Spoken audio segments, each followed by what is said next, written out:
Hey guys, Guy here. It is Monday. Draft week is here. The draft is just days away. It's a very busy week. And I want to tell you that I'm thrilled to be brought to you this week by Puesto Mexican Artisan Kitchen. You know, there's 2 locations in Levi Stadium. We're not going to be in Levi Stadium this week, but if you're in the Bay Area or Southern California, they've got locations in SoCal, in Orange County, San Diego, La Jolla, Santa Clara, Concord. It is fantastic. The filet mignon tacos, the lime margaritas, the fresh lime margaritas. It's unbeatable stuff. And if you've been, you know. If you haven't been, you got to go. A great place to go pick up some food to watch the draft on Thursday night. That's what I'm going to do. Hope you do it too. Thanks to Puesto Mexican Artisan Kitchen. It is so good. All right, we've got a Chris Sims draft trade for Brock Purdy and the Steelers. This is what Chris Sims said on PFT Live with Mike Just Florio. where the 49ers are. Would the Steelers want Brock Purdy as their quarterback? Would they want him? Ooh. Right? Would they want to do it? Hey, listen, if it might be too late in the game to make a move like that for the 49ers now. But damn, if I had something to say about it, I would have been like, let's just blow this thing up. Let's trade him away to somebody, and let's get somebody else at quarterback for the future and build this team again. That's what I would want to do. My friend Shanahan, Aaron John Rodgers, Lynch, they're gonna hate me probably for saying this and even starting this, but that's because they told you, they put you up to it. Right. That's why you said That's what I'm going to hear. You know, it's interesting, and I know that people, and I saw a comment immediately like, why do we give Sims? Sims says other stuff. He talks to people around the league. I don't think that people in the NFL think that this is necessarily a crazy idea. I think people love to say a guy's not this and he's not worth that, so offload him on somebody else. And I think the part that's so easy is to say trade. The part that's hard is to replace. And the idea that, well, you're going to trade the 21st pick and you'll just do Aaron Rodgers. Or you'll move back into the late first or the top of the second round and you'll draft Tyler Shuck or Jackson Dart. Guys, the odds that Tyler Shuck or Jackson Dart could hold Brock Purdy's jock are extremely low. Those guys are fantastic football players. I think Tyler Shuck's fantastic. Just like everything he's been through in his career, all the injuries, he keeps coming back. He's a really impressive guy. Really impressive. Dart, I don't know. But the idea that either one of those guys could step onto a field and for 5 NFL games, 5, forget about 16 or 2 seasons or 3 seasons, the idea that either one of those guys could even kind of look like Brock Purdy for a month in the NFL, the odds are so low. The chance that Mac Jones could do a couple things that Purdy does well. Yeah. Could he do it with leadership, 17 games, twice, 3 times? The odds are just low. So it's really easy to say this guy's not a top 10 quarterback. The league, nobody looks at Brock Purdy and thinks he's a top 10 quarterback in football. Nobody. Yeah. With Shanahan as his OC and the 49er All-Star team around the last few years, yeah, he can look pretty damn good. He can look top 10-ish. But we just saw last year when the 49er All-Star team fell apart and got injured, 6-11, and we're talking about we're going to pay over $50 million a year, and that's what it seems like. So that's just, I think, the 49ers are in a tough spot in their organization. They do have a quarterback. He is their franchise guy, but I don't think he's worth being paid one of the top 10 quarterbacks in football. But they got a guy, and they believe in him. So I don't know what to say, and I'm not mad at them for that either, but it's a tough situation. And, yeah, I would not want to see them pay more than $45 million a year either if I was. Nobody wants to pay anybody more than $45 million. Yeah, of course. They threw up, for those of you listening to this on the podcast, they put on the screen as Chris Sims finished that point with those of you watching on YouTube now. See, the highest paid quarterback list. There are 2 ways to talk about top 5 or top 10 quarterbacks. One is theoretical. When you talk about a top 10 list of QBs in a theoretical way, you're talking about, Josh Allen, Patrick Mahomes, or historically you're talking about Steve Young or Dan Marino, like those are top 10 quarterbacks. But when you talk about them in a literal way, you have to actually use the players that are playing in the NFL right now to make your top 10 list. And when you do that, and you look at like the highest paid quarterbacks, it's Jordan Love and Trevor Lawrence and Tua Tagovailoa and Jared Goff and Dak Prescott, like Jalen Hurts. Those are the top 10. They're among the top 10 paid quarterbacks in the NFL. So there's always this push and pull between, like, in theory, what the top 10 list should look like.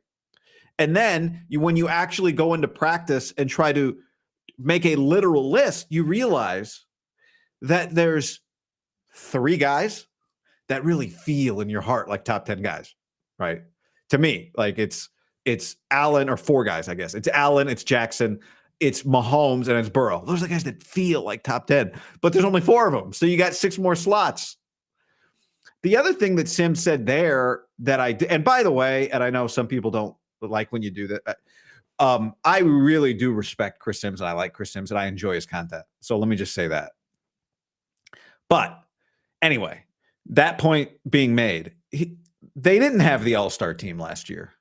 So when people say, like, when Sim says, like, well, when he doesn't have the all-star team and Kyle Shanahan, well, he has Kyle Shanahan. And he didn't have Christian McCaffrey really last year. And whatever version of Brandon Ayuk he had last year, he didn't have that. So just like it's too much of a leap to say, well, did you see 2023? He's an MVP level player. It's like, okay. By the same token, 2024, oh, he's a 6-11 player. No, he's not. Now, again, I know there's going to be comments like, this is stupid. This is the dumbest take. There are, without a doubt, people around I don't know if it's a majority opinion or a minority opinion, but like, I don't hear that take from Chris Sims and think Chris Sims is just crazy. He's just sitting on his couch concocting takes that are just wild. And he just woke up with this one today. What he said in that is, he said, he's top 10-ish. And then he said, there's a lot of people in the league that don't think he's top 10. I buy that 100%. That's true. I believe that. But then we're living in the reality of, what does the actual quarterback salary list look like? How do you pay a guy to keep him? How do you replace a guy if you don't keep him? If you think that Mac Jones can do 80% of Brock Purdy, or you think that Aaron Rodgers, by the way, Aaron Rodgers clearly does not want to play for the Steelers. Aaron Rodgers wants to play for the Vikings. And I'm just telling you, like, I don't know if anyone has said that specifically. Maybe it's been said. But when you just look at the whole thing, like, he doesn't want to play for the Steelers. He wants to play for the Vikings. The Vikings don't want to do it. That's what's happening. But do you suddenly feel better about the 49ers if they had, like, I do think Aaron has something left in the tank, but you want to do that? I don't. So the cost of replacement is just so high. The other part of this is, I think I just fundamentally disagree on one other point with Sims. And I understand, like, if you fully agree with Sims on this, then maybe you would agree with him on something else. But this is another. The 49ers aren't in any window right now. Their whole team is gone. So the window is shut for the time being. They're not like, oh, we think we might get back to the Super Bowl here this year. Like, no freaking way is that happening. So I would disagree with him in that comment there. He's reacting to the Puka Nacua, Puka saying that there's still a window. Their whole team is not gone, right? They still have superstar players on their team, like Nick Bosa and George Kittle, and Brandon Ayuk has been a superstar. Will he be again? And Christian McCaffrey and Trent Williams and Fred Warner. So, the whole team is not gone. The schedule is a favorable schedule for the 49ers this year. The NFC is open. Like, if you were to take a pessimistic view on the NFC for the 49ers, you'd say, I'm going to do this let's just give every team the benefit of the doubt if it's kind of close. All right. So we'd say the Lions are better. The Eagles are better. The Rams are better. The Bucks. I'm not going to say. I think they went 10-7. The Niners went 6-11. I know. I watched it. I'm not going there. The Vikings 14-3. Darnold gone. The Commanders. Okay, Commanders. Packers. Okay, like the Seahawks. No, thank you. So they're in the dance. They are in the dance, and I have a more. You guys know if you watch this channel, listen to this podcast enough, I hate the word. I hate tagging anything. I hate being optimistic. I think I'm mystic, like not optimistic, not pessimistic in the middle, with a lean towards Pess. But I think it's not unreasonable. I don't think it's unreasonable to say, look at the schedule, look at who is back. Yeah, they got plenty of holes. They got to figure it out. But even if you give every other team that's kind of close to them the benefit of the doubt, there's not 7 in the NFC.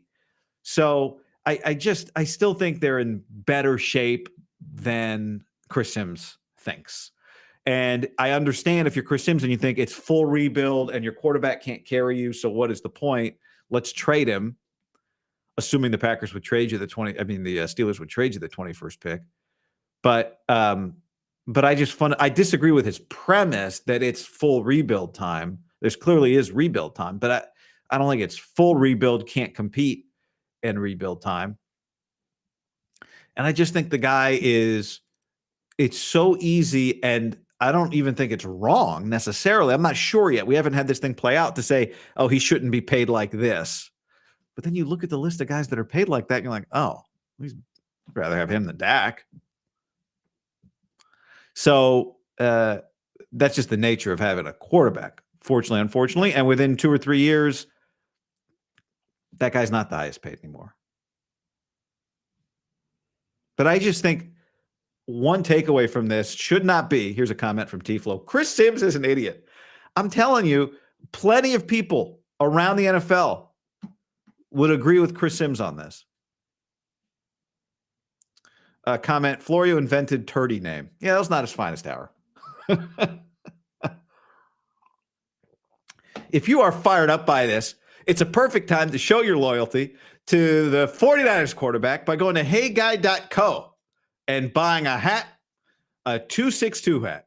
Once upon a time in the NFL draft, the 262nd pick was made, a little-known quarterback at Iowa State named Brock Purdy, and he turned out to be a Pro Bowl quarterback. You can go to heyguy.co and buy the hats. We got red, we got white. I think black might be sold out. We also get the Hey Guy hats.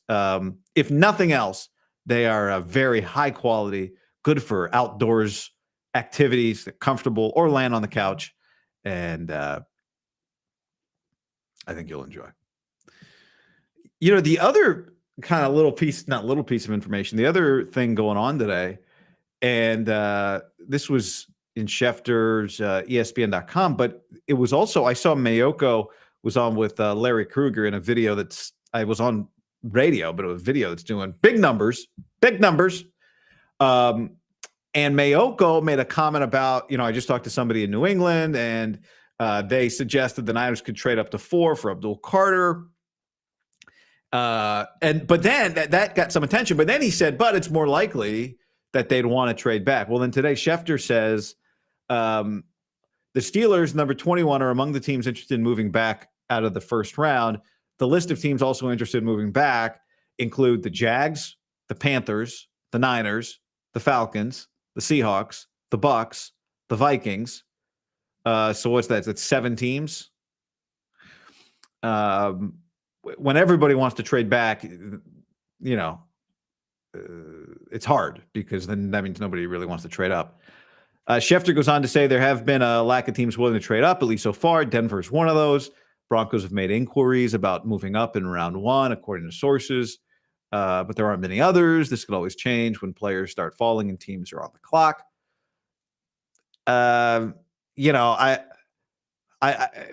Is 11 the place they'd want to move if they want to move up? They want to go to 8. They want to go to 5. Is 11 the place they'd want to go? And how far back do you have to go? So my guess, if I had to guess, stick and pick is what it ends up being at number 11 on Thursday night, because you can still get a good player there, or at least the first or second or third pick. McShay, of a group of players. Todd McShay said that he predicted that there's going to be a heavy run on pass rushers in that range, in the 11 range, that you're going to see. I don't remember. I didn't write down the exact number, but basically somewhere from 7 to 15, a heavy run on edge rushers. So that was his prediction. The other thing that McShay said that was very interesting over the weekend was that the New York Giants are currently split between their personnel department and their coaching staff about Shedeur Sanders. The personnel, the scouts, the GM, they like Shedeur. The coach, Brian Daboll, doesn't want Shedeur. Now, this makes a lot of sense because a GM on the hot seat, and both the GM and the head coach, you figure, are on the hot seat.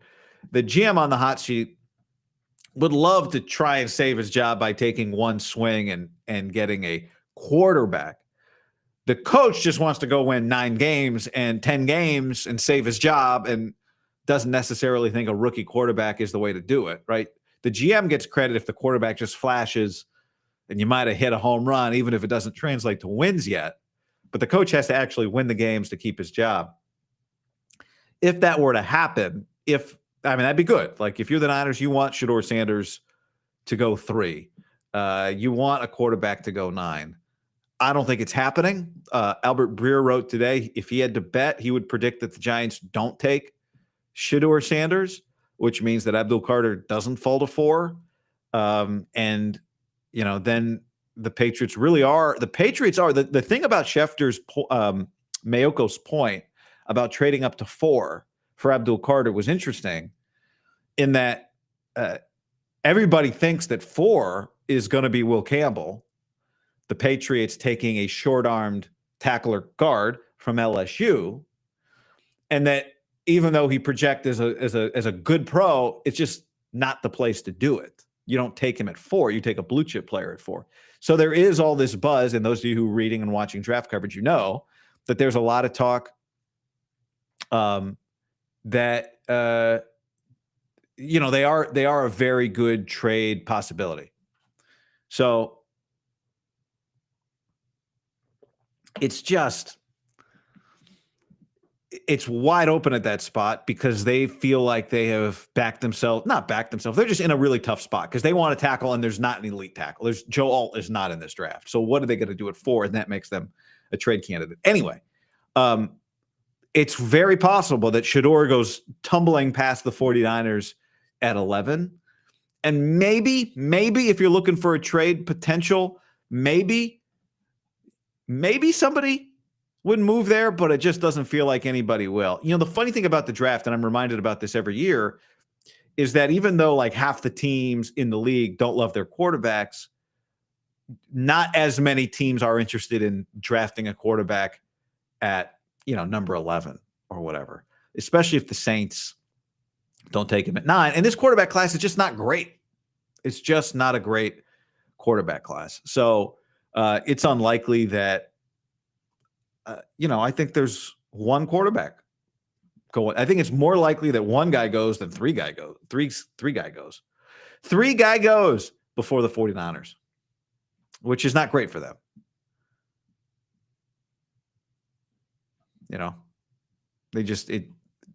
You need players pushed down to. Anyway, here's the other reality, because you're going to hear it. There's not any good tackles. It's not a great offensive tackle draft. There's not any good quarterbacks. Here's what we know. Somebody drafted after the 11th pick is making a Pro Bowl. Somebody is. So you just got to be able to identify the guy. Shedeur, where is Shedeur going to go? That's actually a really fun part. I'm going to say, honestly, Pittsburgh could take him. That's what I'd be rooting for. Because here's the thing. If Pittsburgh takes Shedeur, what happens with Aaron Rodgers is a very interesting question. Michael says nobody give it up first round picks for anybody in this draft unless it's really high, unless it's Abdul Carter, right? Or if Shador were to go 3 and then somebody wants to move up to 4 and the Patriots can move back and still get Will Campbell.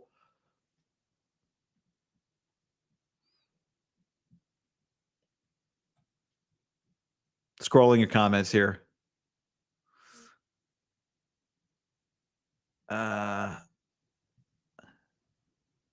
Michael says, Sims and most analysts have recency bias and tunnel vision. When you don't cover the Niners full time, it's easy to throw shit. I think I value a lot of different perspectives, some that are up close, some that are far away, because he's talking to other people. I think you need both. I got no problem with it. And again, I would just tell you, like, if you think it's an insane take, I think fundamentally, in terms of like, is it realistic? It's nuts. But I think there's a lot of people around the league that Chris Sims is not the only person that thinks that stuff. Damn, losing Banks, window closed. They do need a guard. I would not hate taking somebody who, I know it's not, people don't love it, but Side-Eye says, isn't Abdul hurt? Ish. Yeah. He has like an ankle and a shoulder. He doesn't need surgery. Or it's like one of them, just like Jihad Campbell has like multiple injuries and doesn't need surgery, but is not 100%. Yeah, it's